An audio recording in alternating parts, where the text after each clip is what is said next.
আজ বানিয়েছিলাম পটল চিংড়ি। এর জন্য প্রথমেই আমি চুলায় তেল গরম করে তার ভিতর লবণ হলুদ দিয়ে পটলগুলোকে ভালোভাবে ভেজে নেব।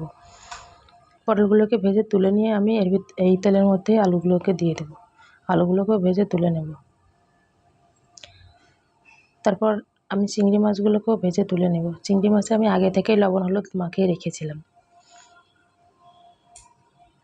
ওই তেলের ভিতরে আমি জিরা ফোড়ন দিয়ে, পেঁয়াজ দিয়ে এবং গোটা গরম মশলা দিয়ে একটু ভাজা ভাজা করে নেব। তার ভিতরে আদা রসুন পেস্টটা দিয়ে দেব। আদা রসুন পেস্টটা একটু ভাজা ভাজা করে কাঁচা গন্ধ চলে গেলে তার ভিতরে আমি টমেটো বাটাটা দিয়ে দিলাম। তারপর একটু নেড়ে মিশিয়ে নেব ভালোভাবে। তারপর একটু জল দিয়ে আমি শুকনো মশলাগুলো দিয়ে দিয়েছি, যেমন লবণ, হলুদ, শুকনো লঙ্কার গুঁড়ো, জিরে গুঁড়ো, ধনে গুঁড়ো সব কিছু দিয়ে ভালোভাবে কষিয়ে নেব। কষা হয়ে গেলে আমি আগে থেকে ভেজে রাখা পটল আলুগুলো দিয়ে দেব। একটু কষিয়ে নিয়ে তারপর আমি গরম জল দিয়ে দেব।